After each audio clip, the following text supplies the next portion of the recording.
Hello everyone, it's Vanessa and welcome back to my channel. And today's video is one I've been wanting to do for a while, my ultimate island hopping guide. And in keeping with the theme this year, I decided to do it with a bit of a twist and show how it can be done on a budget.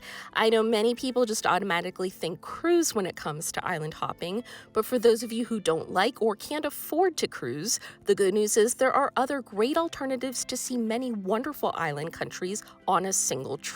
So I'm going to break down the method, which islands are best to visit for each type, and the approximate cost of each. So I'm very excited to share all my information and experiences with you, and without further ado, let's jump in.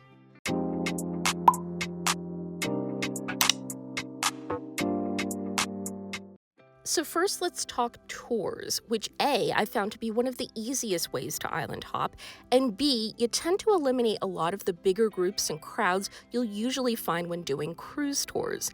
And one thing I learned is when the tour is the destination and not just part of a cruise, we need to think bigger. So some companies offer sailing trips. G Adventures is one, not sponsored, sad that I have to say that since everyone is these days, and they offer a leisurely 8-night sail around St. Lucia as well as St. Vincent and the Grenadines for $1,700 for 8 nights at the time I made this video. So for a couple hundred a night, way less than both cruises and resorts these days, you get a very leisurely and up-close look at private beaches and hidden coves, and fresh Creole dining is included every night. So just a remarkable value. Yes, you are sleeping on a catamaran, which helps keep the cost down, so you won't have all the bells and whistles or entertainment of a large cruise ship or all-inclusive resort, but if seeing the islands and really getting to experience them is the goal, don't we miss those days when people traveled to see and experience other places and cultures, and you get to spend at least a couple of days on each island? Then this is both a very personalized and economical way to do so. And just a couple of tips regarding island hopping tours. Since this is a budget guide, definitely avoid private sailboat or yacht charters, as those will be way more than $1,700 for 8 nights to say the least. Also, when you get a price quote, try to call around and compare and make sure that you confirm if any extra fees like docking ones are included, because just like various cruise lines, some include the fees up front while others add them at checkout, and you don't want to get caught off guard. Now let's talk ferries, and again, a lot of misconceptions around using them for island hopping. So there's no question that the best place to do this is around the islands of the Bahamas. A lot of people think you need to book your own small plane or boat, but it is possible to easily and affordably island hop around the Bahamas on public ferries, and I'll give you all the info you need.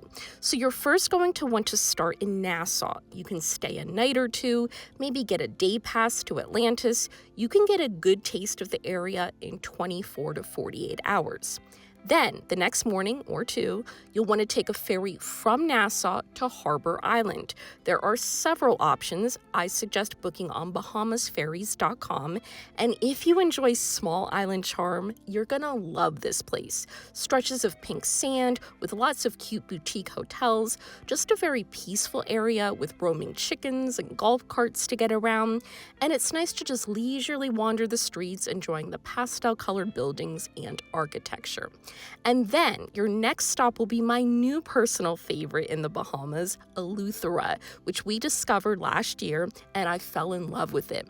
So Eleuthera is right off the coast of Harbor Island, so the shortest and cheapest way to get there is by water taxi, usually $6 per person and takes 10 minutes. And you can experience some of the prettiest and softest sand, and beautiful, and I mean beautiful. Pictures and video don't do it justice, turquoise water I've seen in the Caribbean. I'd say second only to Aruba. So just a very underrated spot. Crowds remain minimal, and hopefully it'll stay that way. Now from here, you can take a ferry all the way back to Nassau to complete your island hopping and either stay at a resort there or fly back home from the airport, Or if you're feeling adventurous and want to keep going, you can take another ferry from Nassau to Georgetown on the island of Exuma. And we personally didn't continue after Eleuthera and Nassau, but I have heard many say that this island is where they have some of the most popular tours, like the famous swimming with pigs and great coral reefs and tons of marine life for incredible snorkeling and diving. And my tip for island hopping by ferry: make sure to pack smart. When it comes to doing several ferry transfers, weight matters, so don't bring 2 weeks of things with you.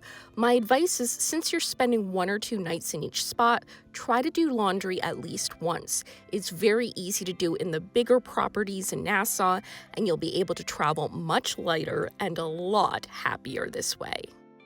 Another great way to budget island hop is by planning a one-way itinerary. As you know, direct flights in the Caribbean are few and far between and pricey. But if you book one way and use some other options, which I'll share, you can save quite a bit and be able to see some very luxurious and pricey places that we wouldn't be able to visit otherwise. So the best jumping off point for this in my extensive research is definitely the lovely island of St. Martin. It's split between the French and Dutch side. You fly into the Dutch side, which is the very fun, lively, and some might even say the party side of the island, but I recommend staying in the French section, which has very nice beaches, cute little shops, and very romantic restaurants. So again, recommend staying about 2 nights, and then you can hop a 45-minute ferry to St. Bart's. So the great advantage here is you can stay in St. Martin, but enjoy the very chic, luxurious, and way more expensive St. Bart's during the day. And just some details for your planning. As of now, the first ferry leaves at 7:15 a.m. local time, and the last one leaves at 5:30 p.m. So not late enough to enjoy their world-famous nightlife, maybe that's intentional, but certainly long enough to enjoy their 16 beaches and incredible dining and shopping. And round-trip ferry passage is about 75 euros or about $80 per person, so a little bit more than some of the others, but definitely way cheaper than staying in St. Bart's. Now, we're talking one way, right? From here, you can take a very quick one-way flight on a Caribbean carrier like Liat to the island of Guadalupe.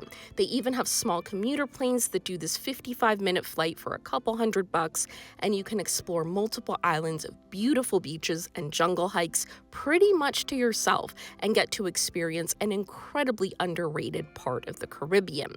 If, however, you'd like to continue more of a luxurious island hopping adventure, from St. Bart's, head to Anguilla via Anguilla Air Services, which is super quick and easy. There's small 8-passenger prop planes, but the company is great, and for $300 per person, you can jump from St. Bart's to Anguilla.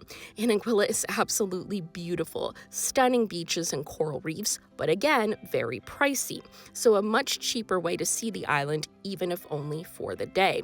Now, if you're on a strict budget, to head home, I'd head back to St. Martin on the 25-minute ferry ride and fly home to the States that way. Frontier has flights from St. Martin to Miami for like $125 one way. So while yes, there is a lot of planning involved, this is definitely the best and cheapest way to island hop in my opinion. You get to experience some incredibly beautiful but incredibly expensive islands, albeit very briefly, for a fraction of the price. And bear in mind, most of these islands cannot be reached by cruise lines, and even mainstream flights are few and far between and way more expensive. So as always, I hope this video and breakdown will open up new possibilities for you all to see and experience more and more places on a budget. I'm trying to strike a balance between the reviews I usually do and do some more outside of the box ways to travel on a budget, and I hope it's helping each and every one of you.